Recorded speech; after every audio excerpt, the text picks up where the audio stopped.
Hi, welcome back to the Bobcat Broadcast. I'm Jackson Trumbull, your host, and this is your weekly news. But before we get started, this is the Pledge of Allegiance. Please stand for the Pledge of Allegiance and put your right hand on your heart. I pledge of allegiance to the flag of the United States of America, to the republic for which it stands, one nation, under God, indivisible, for liberty and justice for all. You may be seated.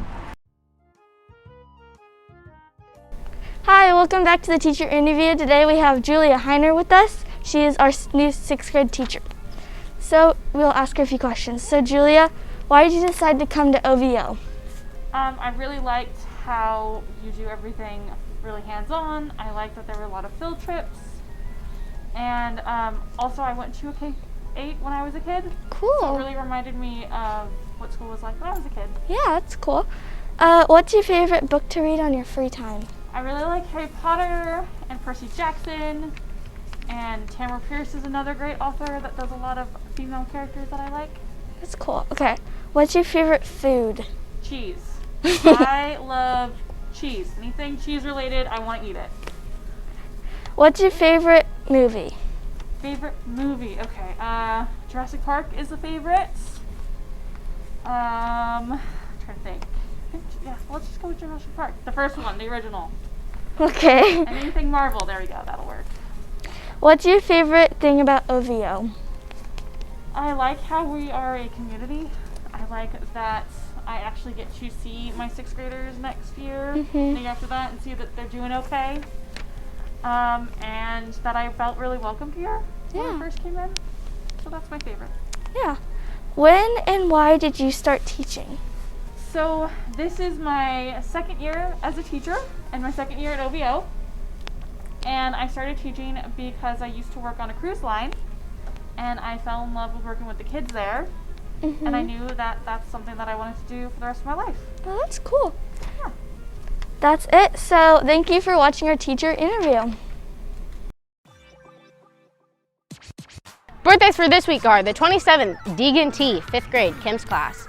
Kona V, the 28th, 4th grade, Christina's class.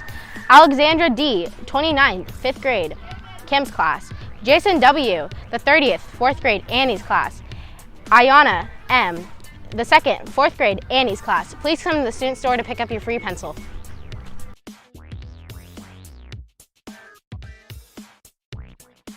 Come on down to the student store on Tuesdays and Thursdays, 15 minutes before and after school. We have cool items like this kneadable eraser and these scented pencil toppers.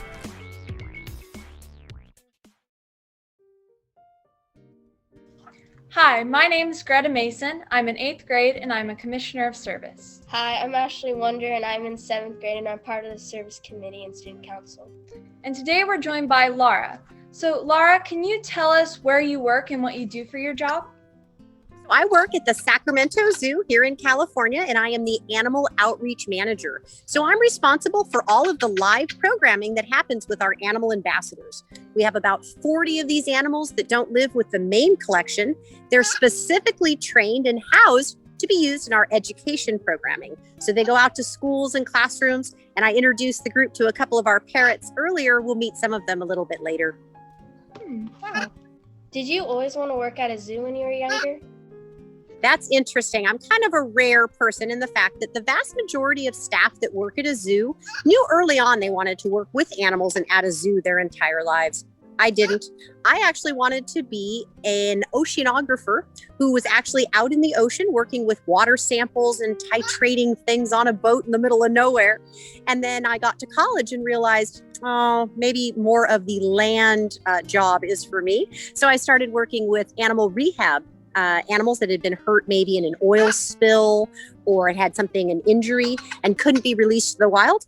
So we would use them in education programs to help people learn about how they could help animals.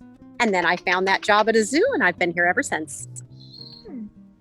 So has there ever been a situation where an animal has escaped from the zoo? Unfortunately, that has happened in a long time ago. This is about maybe 18 years ago. One of our primates broke through a barrier in a building and managed to get up in a tree right on the fence line of the zoo. So that was not a normal occurrence. We have birds hop out of the lake occasionally, no big deal. But an animal out of containment up in a tree is a very different scenario. So we called our darting team, and our veterinarian came out, darted that animal. He fell right into our waiting blankets like a little parachute down below, and was returned to his house, no harm done. That's good. What is the most dangerous animal at the zoo, and have you ever been attacked by one of them?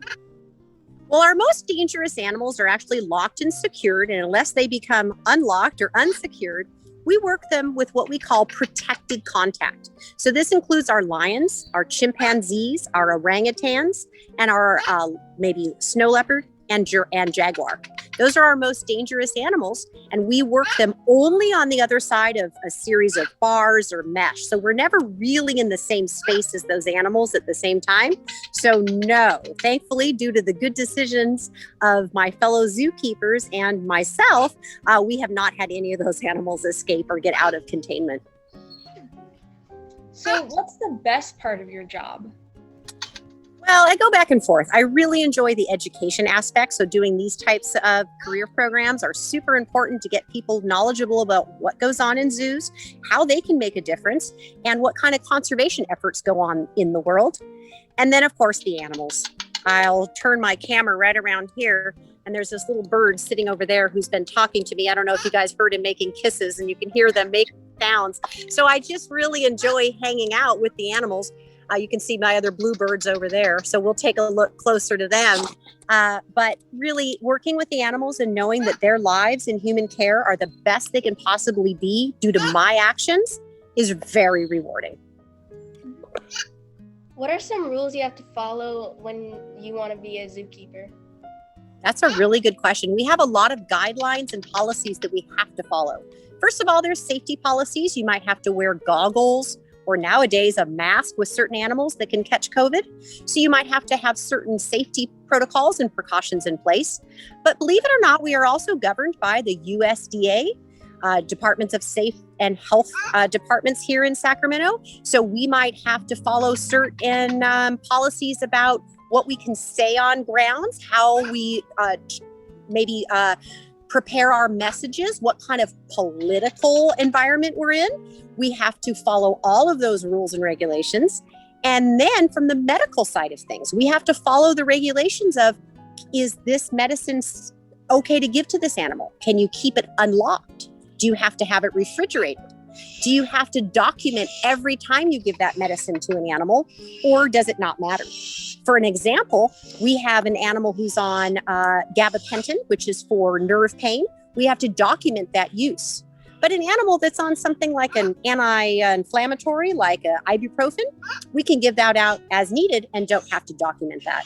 So believe it or not, we have a lot of regulatory bodies that we report to and have to follow their rules and regulations as well. So what sorts of training do you need to work at a zoo? Excellent question. All of the zoo staff currently today have a 4-year degree from some sort of college. It might be a 2-year degree that then turns into a 4-year degree. And the actual major doesn't matter as much as it used to. So a lot of folks have a fisheries and wildlife major. They might have a biology major. Others might have rhetoric and communications with a biology minor because you have to communicate to your public. So it just kind of runs the gamut. But once you have that 4-year degree and all of your biological science knowledge, then comes the hands-on training. So you need 2 years of paid experience in a zoo before you'll even get hired. So that starts with volunteering and then part-time jobs and then moving up that way. So oftentimes it might be 4 or 5 years of volunteering and part-time jobs before you're ready to accept a full-time job. And then when you get on the job, every zoo is different and every section is different. So working in the animal ambassador section here is very different than working in the primate section. So you'll get on the job training when you come to the workplace.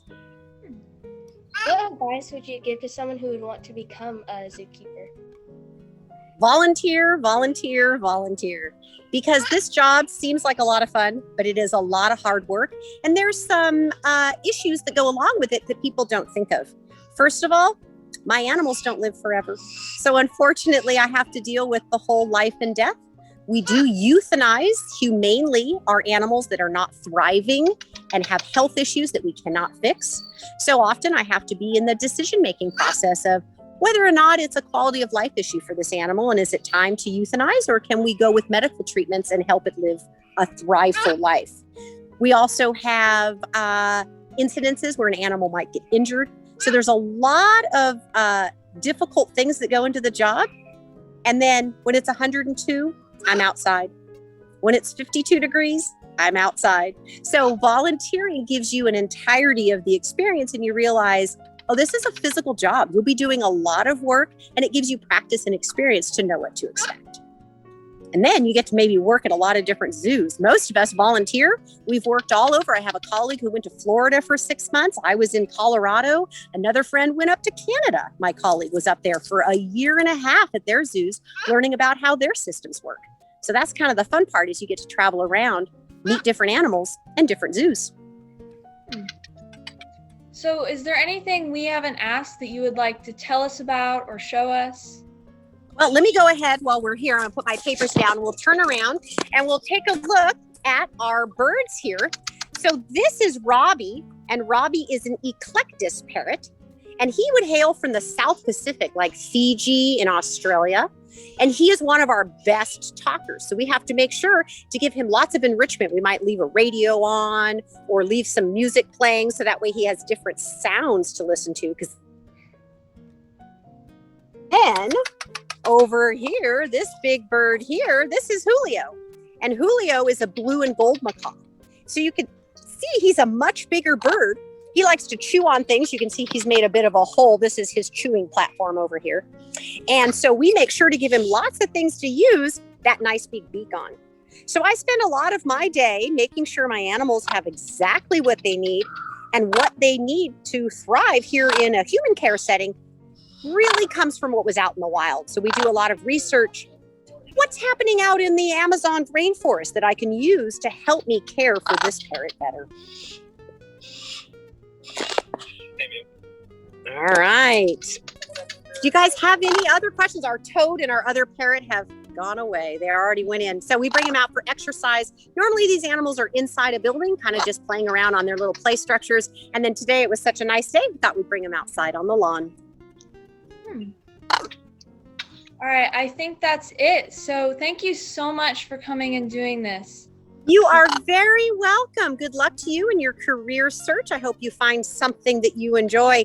And that's really the take-home message for the career. You're going to be on this planet a very long time, we hope, right?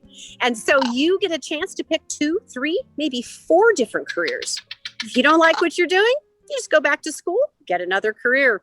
But life is too short to pick something you're miserable doing, right? So yeah. I bet you have skills that you like to do that someone will pay you to use, as opposed to doing a job you don't value and maybe you're not good at. So yeah, choose wisely and do the best you can. And I bet you'll have a job you'll find rewarding and you'll be able to do for a long time. Yeah, definitely. Well, good luck to you. Thank you so much for having me. Thank you. Thank you. All right. I'll sign off. Bye, ladies.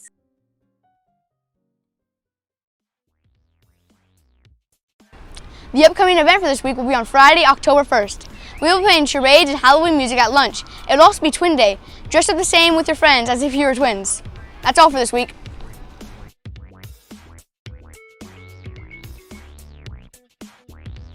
Now it's time for the class spotlight. Jody's 2nd grade class hatched chickens a couple of days ago. They were able to experience firsthand the life cycle of a chicken.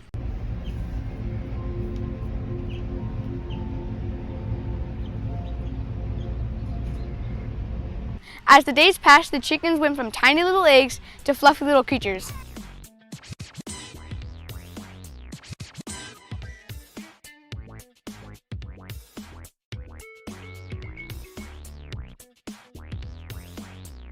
That's all for the class spotlight.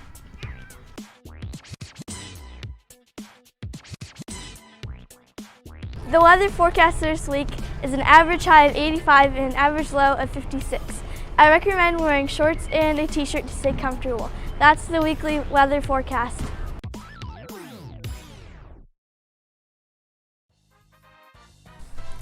Hey Daxton, What, Robbie?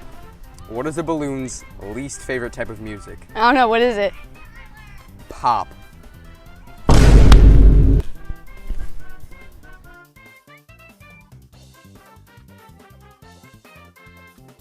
On this day in history, September 27th, 1919, Babe Ruth scored 29 home runs for his team. It's also National Chocolate Milk Day. Stay safe, Bobcats.